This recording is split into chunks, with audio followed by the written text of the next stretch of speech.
నమస్తే. ప్రకృతి సేంద్రియ వ్యవసాయంలో రైతుల విజయగాథలు, అనుభవాలతో పాటు ఇంటి పంటలపై ప్రత్యేక కార్యక్రమాలను మీకందించే నేలతల్లి కార్యక్రమానికి స్వాగతం. నేను జ్యోత్స్న. సహజంగా పోషకాలు లభించే ఆహారాన్ని ఎవరైనా కోరుకుంటారు. అదే సహజంగా పండించుకొని తింటే ఆ తృప్తి వేరే విధంగా ఉంటుంది. ఆ కోవలోనే నగరవాసుల్లో పెరటి, మిద్దె తోటల ఆసక్తి నానాటికి పెరుగుతూ వస్తోంది. అయితే మిద్దె తోటల పెంపకం కూడా కాలానుగుణంగా ఉంటుంది. మారుతున్న కాలాలను బట్టి మొక్కల పెంపకంలో కూడా మార్పులు చేయవలసి ఉంటుంది. శీతాకాలం మొదలవుతున్న నేపథ్యంలో మొక్కల్లో తీసుకోవాల్సిన జాగ్రత్తలు, నీరు, ఎరువుల యాజమాన్యంలో పాటించాల్సిన పద్ధతులపై సుస్థిర వ్యవసాయ క్షేత్రం పరిశోధకులు రాజశేఖర్ రెడ్డి సలహాలు, సూచనలు ఇవాల్టి నేలతల్లి ప్రత్యేక కార్యక్రమంలో తెలుసుకుందాం. కూరగాయలలో చాలా రకాల పోషకాలు ఉంటాయి. సహజంగానే కెలోరీలు అలాగే కొవ్వు పదార్థం తక్కువ ఉంటాయి. కాబట్టి ప్రపంచ ఆరోగ్య సంస్థ సజెషన్స్ ప్రకారము ప్రతి ఒక్కరు కనీసం 400 గ్రాముల కూరగాయలు ప్రతిరోజు తీసుకోవాల్సి వస్తుంది. కానీ ప్రస్తుత పరిస్థితుల్లో గ్రామ స్థాయిలో మంచి కూరగాయలు తీసుకోలేని పరిస్థితి. అలాగే సిటీస్లో అయితేనూ ఏవైతే కూరగాయలు ఉన్నాయో అవి సరైన కూరగాయలు లేవు. చాలా రకాల పురుగు అవశేషాలు ఉన్న కూరగాయలు మనకి అందుబాటులో ఉన్నాయి. అలాగే ఫ్రెష్ కూరగాయలు ఉండవు. కాబట్టి మిద్దె తోట మనం అందరూ ప్రమోట్ చేయగలిగితే ఈ సమస్య నుండి కొంచెం పరిష్కారం ఉంటుంది. సో మిద్దె తోటకి మొదలు పెట్టడానికి అన్నిటికన్నా ముఖ్యమైనవి మనకి విత్తనాలు తీసుకున్నప్పుడు ముఖ్యంగా ఒక రెండు మూడు రకాల జాగ్రత్తలు తీసుకోవాలి.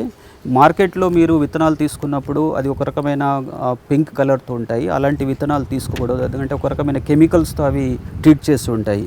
సో ఇవి న్యాచురల్ సీడ్స్, చుక్కకూర విత్తనాలు, అలాగే ఇవి పాలకూర విత్తనాలు, అలాగే ఇవి తోటకూర విత్తనాలు. ఈ విధంగా రకరకాల విత్తనాలు ఉన్నాయి. ఇవి లోకల్ బీర, చిన్న కాకర విత్తనాలు, ఇవి చిన్న బీర విత్తనాలు. ఇవన్నీ సహజంగా గ్రామ స్థాయిలో నుండి సేకరించిన విత్తనాలు. అంటే మిద్దె తోటలో ముఖ్యంగా హైబ్రిడ్ విత్తనాలు వాడకూడదు. హైబ్రిడ్ విత్తనాలు అంటే పురుగులు, తెగుళ్ళు ఎక్కువ వస్తాయి. అవి టేస్ట్ కూడా ఉండవు. కాబట్టి గ్రామ స్థాయిలో కానీ లోకల్ విత్తనాలు లేక అగ్రికల్చర్ యూనివర్సిటీ నుండి విత్తనాలు వాడితే మంచిది. నగరాల్లో మిద్దె తోట పెంపకం పెరుగుతున్న క్రమంలో కొత్తగా మిద్దె తోట సాగు చేపట్టాలని సిద్ధమయ్యే వాళ్లు కూడా ఉన్నారు. ఈ క్రమంలో ఇంటి పంటల సాగు చేయాలంటే ఎలా సిద్ధమవ్వాలి, మట్టి మిశ్రమాన్ని ఏ విధంగా కలుపుకోవాలి, వాటిలో తీసుకోవాల్సిన జాగ్రత్తల గురించి రాజశేఖర్ రెడ్డి మనకు వివరిస్తారు. మిద్దె తోట అనగానే మనకి వెలుతురు చాలా ముఖ్యమంది. సో ఇప్పుడు ఇక్కడ చూస్తే మీకు ఎటువైపు నుండి నీడ దాదాపుగా లేదు. దాదాపుగా 24 రోజులో ఒక 4 నుండి 5 గంటలు తప్పకుండా మనకి ఎండకి ఇది ఎక్స్పోజ్ అవుతుంది. కాబట్టి ఇలాంటి ప్లేస్, ఓపెన్ ప్లేసు మనం ఎంచుకోవడం మంచిది. దాని తర్వాత ఒకవేళ ఎండాకాలంలో అయితే 35% షేడ్ నెట్ వాడుకోవాల్సి వస్తుంది. ఇప్పుడు వచ్చేది చలికాలం కాబట్టి ఓపెన్గా ఉంచడమే మంచిది. షేడ్ నెట్ లాంటివి ఏమీ అవసరం లేదు. ఇకపోతే మనకి పెంచుకోవడానికి ముఖ్యంగా కావాల్సినవి రకరకాల కంటైనర్స్. అవి ప్లాస్టిక్వి కావచ్చు, లేకపోతే ఈ మధ్య గ్రో బ్యాగ్స్ అని అందుబాటులో ఉన్నాయి, లేకుంటే మీ ఇంట్లో పాత బకెట్స్ కావచ్చు. ఏవైనా సరే మీరు ఈ మిద్దె తోటలో రకరకాల మొక్కలు, కూరగాయలు పెంచడానికి మీరు వాడచ్చు. మిద్దె తోటలో మనము కూరగాయలు కానీ మొక్కలు పెంచడానికి ఎలాంటి మట్టి కావాలి, దాంట్లో ఏమేమి కలపాలనేది చాలా ముఖ్యమైనది. దీంట్లో సహజంగా మనకి మార్కెట్లో కానీ ఎక్కడైనా సరే మీరు ఒక చెట్టు కింద నుండి ఇలాంటి ఎర్రమట్టి తీసుకోవచ్చు. ఈ ఎర్రమట్టి అనేది మార్కెట్ నుండి మీరు రోడ్ పైన చాలా చోట్ల అమ్ముతుంటారు, అక్కడ తీసుకోవచ్చు. లేకుంటే దగ్గరలో ఉన్న మీరు ఏదైనా గ్రామం నుండి వస్తున్నప్పుడు అక్కడ నుండి తెచ్చుకోవచ్చు. దానికి మార్కెట్ నుండి కొనాలని ఏం లేదు. అయితే రేషియోస్ చాలా ముఖ్యం. ఏది ఎంతెంత మోతాదులో కలుపుకోవాలని. మట్టి ఒక 50%, అంటే మీరు 10 కిలోలు మీకు పాటింగ్ మిక్చర్ కావాలనుకుంటేను దాంట్లో 50%, 5 కిలోల వరకు మట్టి అవసరము. అండ్ మిగతా 30% ఎరువు. ఇక్కడ చూడొచ్చు మీరు, ఇది వర్మీ కంపోస్ట్ అనేది చాలా పొడిలాగుంది, టీ పొడిలాగా ఉంటుంది. ఇలా ఈ వర్మీ కంపోస్ట్ అనేది మార్కెట్లో కూడా తీసుకోవచ్చు, లేకపోతే ఎండిన పశువుల పేడ తీసుకోవచ్చు, అలాగే ఎండిన ఆకులు తీసుకోవచ్చు. అలాగే మన ఇంటి దగ్గర కూడా మనము కంపోస్టు చేయొచ్చు. సో ఇలాంటి ఏదైనా సరే మంచి కంపోస్టు అది ఒక 30%, 30 నుండి 35% వరకు ఈ కంపోస్ట్ మనము ఆ పాటింగ్ మిక్స్చర్లో మిక్స్ చేసుకోవాలి. మిక్స్ చేసుకున్న తర్వాత మనకి ఇది మూడో ఐటము కోకోపిట్. కోకోపిట్ అంటే ఏం లేదు, మన కొబ్బరి పీచు పౌడర్ చేసి ఉంటుంది. అది ఒక 10%. ఈ 10% కన్నా ఎక్కువ కలపకూడదు, కలుపుకుంటే కొన్ని సమస్యలు వస్తాయి. దాని తర్వాత మనకి ఈ వేప పిండి కనిపిస్తుంది. ఈ వేప పిండి ఒక 10%. ఇవన్నీ అయిన తర్వాత దాదాపుగా మనకి ఇంకా 2 చాలా ముఖ్యమైన మెథడ్స్ ఉన్నాయి, పరికరాలు ఉన్నాయి. ఇది వర్మిక్యులైట్ అంటారు. వర్మిక్యులైట్ అనేది మీరు కొంత ఒక 2 to 3% లేక మ్యాక్సిమం ఒక 5% కూడా ఈ పాటింగ్ మిక్చర్లో కలుపుకోవచ్చు. దీంతోపాటు బోన్ మీల్ ఒక 1 or 2%, 1 or 2 ఒక ప్రతి మొక్క దగ్గర ఒక 1 నుండి 2 గ్రాములు. సో ఈ రకాల అయితే పాటింగ్ మిక్చర్ ఉందో ఇవన్నీ చక్కగా మనం మిక్స్ చేసుకున్న తర్వాత మీరు ఏదైతే కంటైనర్ ఐడెంటిఫై చేశారో అది ప్లాస్టిక్ కుండీ అవ్వచ్చు, లేకుంటే గ్రో బ్యాగ్ కావచ్చు, అందులో ఇవి చక్కగా మనము ఫిల్ చేసుకోవాలి, నింపుకోవాలి. మన పెరట్లో పెంచే మొక్కలకు నీరు సకాలంలో అందించడం అతి కీలకమైన విషయం. మరి మొక్కలకు నీరందించే విషయంలో కొన్ని జాగ్రత్తలు పాటించాల్సిన అవసరం ఉంది. నీరందించే విషయంలో మేలైన పద్ధతులు ఏమున్నాయి? ప్రతిరోజు లేక కనీసం ప్రతి 2 నుండి 3 రోజులకు ఒకసారి కొంచెం లైట్గా వాటరింగ్ చేస్తే సరిపోతుంది. మీరు మట్టిని దాని నుండి కొండిల నుండి ఆ పాటింగ్ మిక్చర్ని తీసి చూసినప్పుడు చిన్న ముద్దలాగా ఉంటే అది సఫిషియెంట్ మాయిశ్చర్ ఉందని అర్థం. ఒకవేళ ఇలా పొడి ఉందనుకుంటే అది మాయిశ్చర్ లేదు, కాబట్టి ఇంకొంచెం మనము మాయిశ్చరు ఇలా పొడిగా ఉంటే అది కొంచెం ఇంకా మాయిశ్చర్ ఇవ్వవలసి ఉంటుంది, కొంచెం నీరు ఇవ్వవలసి వస్తుంది. చిన్న గ్రావిటేషనల్ ఫోర్స్తో నడిచే డ్రిప్స్ కూడా అందుబాటులో ఉన్నాయి. మీరు డ్రిప్ కూడా అరేంజ్ చేయగలిగితే ఇంకా బాగుంటుంది. ఒకేసారి మీరు ఆన్ చేస్తే డ్రిప్పు అన్ని మొక్కలకి సమానంగా నీరు అందుతాయి. ఈ విధంగా మొక్క పెరుగుదల బాగుంటుంది, అలాగే మంచి పూత కాయలు వస్తాయి. సో సక్సెస్ఫుల్గా మనము టెర్రస్ గార్డెను కానీ మిద్దె తోట పెంచాలనుకుంటే నీటి యాజమాన్యం చాలా ముఖ్యమైనది. ఏడాది కాలం ఆసాంతం పండే పంటలు చాలా అరుదు. చాలా వరకు సీజనల్ పంటలే ఎక్కువగా ఉంటాయి.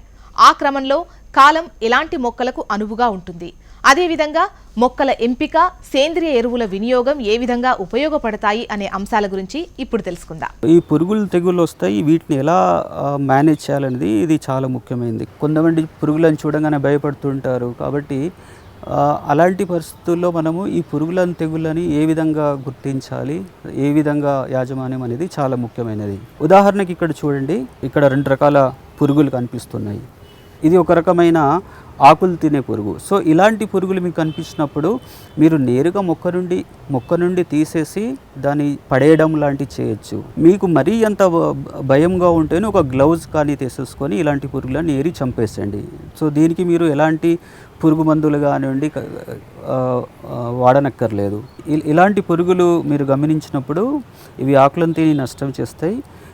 ఇలాంటి పురుగులను ఏరి మనము పడేయచ్చు. ఎలాంటి కషాయాలు పిచికారీ చేయవలసిన అవసరం ఉండదు. అలాగే మీరు వంగ కానీ టొమాటోలో కావచ్చు, దాంట్లో ఆకుల్లో కూడా కొన్ని రకాల పురుగులు ఉంటాయి. అంటే వంగలో మీరు దానిపైన పురుగు ఆశించింది చిన్న హోల్ చూడొచ్చు, లోన ఒక రకమైన కాయ తొలిచే పురుగు ఉంటుంది. ఇలాంటివి కాయలు గమనించిన తర్వాత కూడా ఇవి తీసేసి మనము ఏరి పడేస్తే మనకి ప్రాబ్లము ఏమీ ఉండదు. కాకపోతే ఇది 2వ రకం పురుగులు అంటే ఇవి రసం పీల్చే పురుగులు. ఉదాహరణకి ఇక్కడ చూస్తే దీన్ని ఎర్రనల్లి అంటాము, మైట్. ఇది చాలా చిన్నగా ఎర్రగా ఉండేసి మొక్కలని, ముఖ్యంగా వంగ టొమాటో మొక్కలని ఎక్కువ నష్టం కలిగిస్తుంది. ఆకులపైన ఉండే పురుగు ఇది. దాని తర్వాత ఇది చూడండి, ఇది ఒక రకమైన తెల్లదోమ. ఇది కూడా చలికాలంలో ఎక్కువ వచ్చే పురుగు. దీంతోపాటు దాదాపుగా 5 నుండి 6 రకాల ఈ రసం పీల్చే పురుగులు మనకి ఈ చలికాలంలో వస్తుంటాయి. ఇది చూడొచ్చు మీరు, ఇది ఒక రకమైన నల్లి, తెల్ల నల్లి, దీన్ని పిండి నల్లి అంటారు. ఇది విపరీతంగా ఆకు కింది భాగంలో వచ్చి ఈ మనకి నష్టం కలిగేస్తుంటాయి. సో ఇక్కడ ముఖ్యమైన అంశం ఏంటంటే ఇలాంటి పురుగులు, ముఖ్యంగా ఈ రసం పీల్చే పురుగులు కనిపించినప్పుడు ఎలాంటి జాగ్రత్తలు తీసుకోవాలి. సో ఉదాహరణకి ఇక్కడ మీకు ఈ పిండి నల్లి కనిపిస్తుంది. అన్ని పురుగులు దాదాపుగా ఒకే చోటు ఉన్నాయి. ఇవి మొక్క మొత్తం ఉండవు, మొక్కలోని కొన్ని భాగాలపైన ఉంటాయి, ఆకులపైన కావచ్చు, కొమ్మలపైన.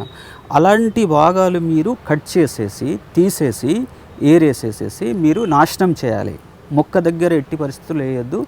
మీరు దూరం తీసుకెళ్ళని పడేయండి, లేకపోతే కాలుతో కానీ తొక్కేసి ఇవ్వండి, నష్టపరిస్తే సరిపోతుంది. అయితే ఈ విధంగా చేయడంతో పాటు ఇంకా కొన్ని రకాల కషాయాలు మనము వాడవలసి వస్తుంది. ఇది వేప నూనె. ఈ వేప నూనె ఈ రసం పీల్చే పురుగులు వచ్చినప్పుడు 3% పిచికారీ చేసుకోవాలి. 3% అంటేను మనకి అవసరమైన నీళ్ళు తీసుకొని, ఒకవేళ మనకి 100 లీటర్లు కావాలనుకుంటే 3 లీటర్ల నూనె కావాలి. మనకి మిద్దె తోటలు అంత వాటర్ అవసరం లేదు కాబట్టి ఆ ప్రపోర్షనేట్గా మీరు వాటర్ తగ్గించి ఈ 3% వేప నూనె వాటర్లో కలుపుకున్న తర్వాత దాంట్లో కొంచెం సర్పు కలుపుకోవాలి. సర్పు కలుపుకుంటే అది చక్కగా దాంతో కలుస్తుంది.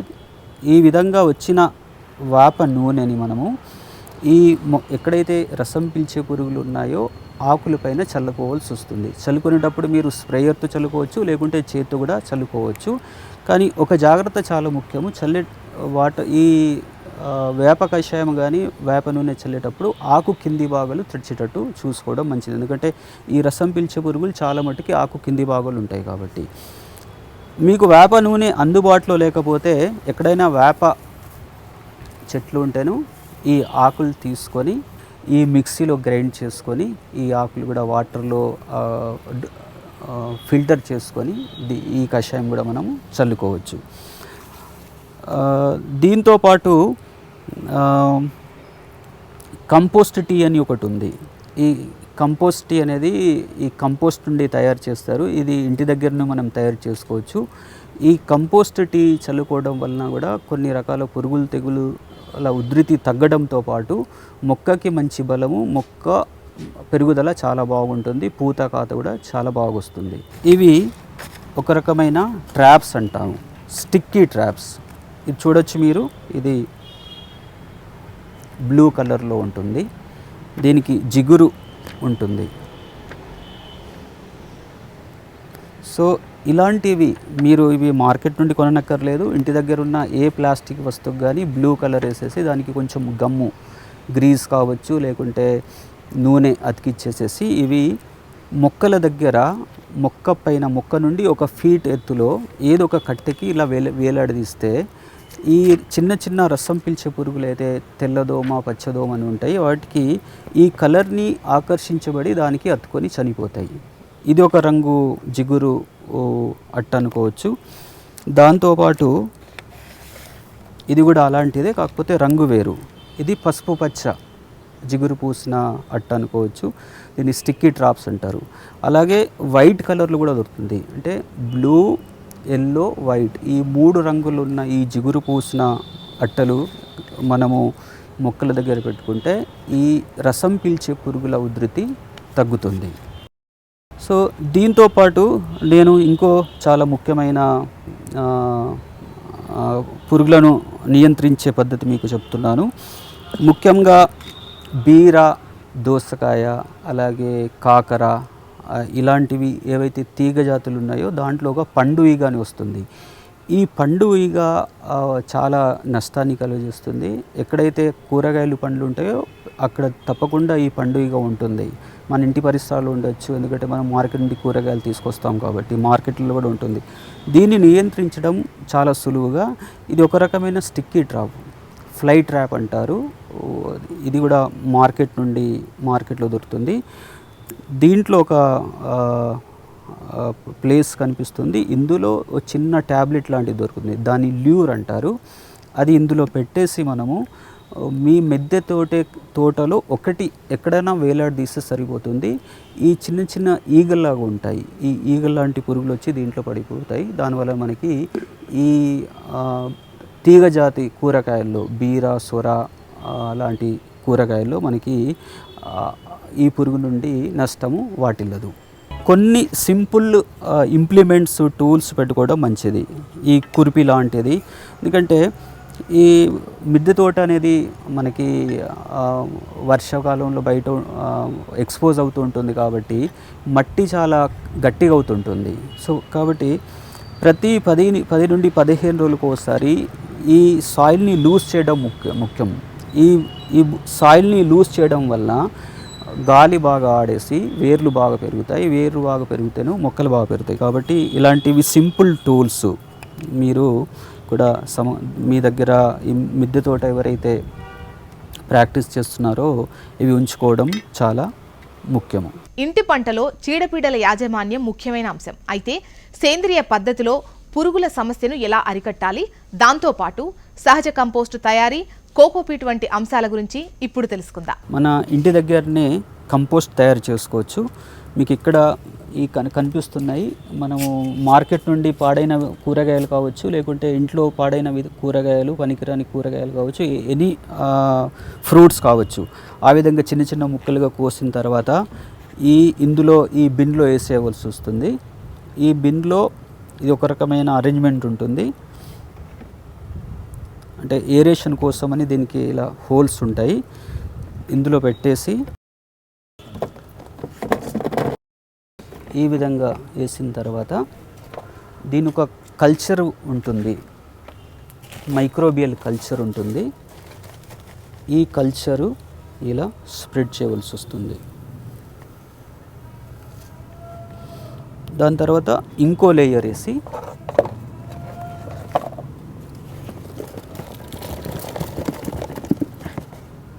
ఈ కూరగాయలే కావచ్చు ఏదైనా సరే కిచెన్ వేస్ట్, ప్లాస్టిక్, గాజు కాకుండా ఏదైనా మీరు ఇందులో వేసుకోవచ్చు. తడి లేకుండా చూసుకోవాలి, డ్రై ఉంటే మంచిది. ఈ మైక్రోబియల్ కల్చరు మనం ఇంత కొంచెం వేసేసుకున్న తర్వాత దీనికి మనము ఇలా మూత పెట్టుకోవాలి. మూత పెట్టుకుంటే ఇది మొత్తము కంపోస్ట్ అవ్వడానికి 45 రోజులు పడుతుంది. అప్పుడప్పుడు తడి లేకపోతే కొంచెం వాటరింగ్ చేస్తూ ఉండాలి. సో దీని తర్వాత దీనికి ఒక ట్యాప్ ఉంటుంది, ఇక్కడ చూడొచ్చు మీరు. సో మీరు ఆ ట్యాప్ని ఓపెన్ చేస్తే ఈ టీ వస్తుంది, ఏదైతే వాటర్ వస్తుందో అదే కంపోస్ట్ టీ.